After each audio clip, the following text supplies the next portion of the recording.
Programang ito ay rated SPG, striktong patnubay at gabay ng magulang ang kailangan. Makailang beses ngang sinubukan ni Rigor na tawagan si Lena, ngunit hindi ito sinasagot ni Lena hanggang sa makita ni Rigor sa table ni Lena ang request letter upang magpalipat ito ng presinto. Maging si Mando ay wala ring nabalitaan tungkol sa paglipat ni Lena.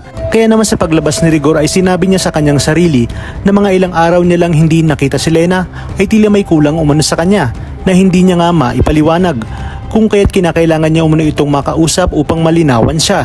Sa kabilang banda, nagsimula na nga ang laban ni Santino at Lawrence at talaga namang pinakita ni Lawrence kung gaano siya kadumi maglaro dahil maraming beses nga itong lumabag sa patakaran ng laro hanggang sa 2 beses nitong mapabagsak si Santino.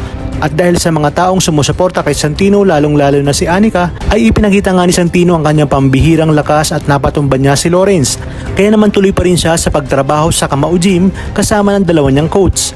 Ngunit tutupad kaya sa kasunduan si Lawrence na hindi na nito guguluhin si Santino at Anika. Dumako naman tayo sa koreksyonal kung saan tinakalan na nga itong si Bong at grupo nito hanggang sa malumpo nga sila. Buti na lamang ay tuloy ang prison week kung kaya't hindi sila na Bartolina. Tinawanan naman si Bong ni Mayor Celso dahil nakahanap na umano ito ng kanyang katapat.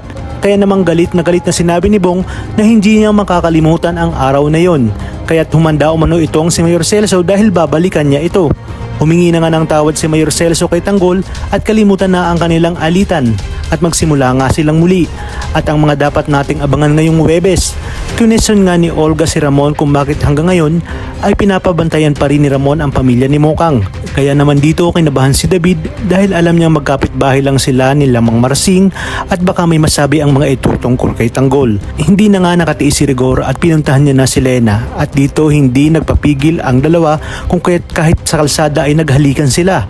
Sa pangalawang pagkakataon nga ay nakita sila ni Tinding at Noy, kaya naman kinumpronta ito ni Tinding dahil huling-huli niya na ito at malalaman umano ito ni Marites. Habang sa selda naman ay sinulusulan na si Bong ng kanyang tropa na wag na nilang patagalin ang kanilang paghihiganti dahil kumpleto naman ang kanilang mga armas. Kaya naman inilabas na ni Bong ang kanyang baril na siya umanong tatapos kay Tanggol at Espinas. Talagang kapanapanabik ang mga susunod na tagpo sa teleseryeng ito. Kaya naman sabay-sabay natin itong pakaabangan.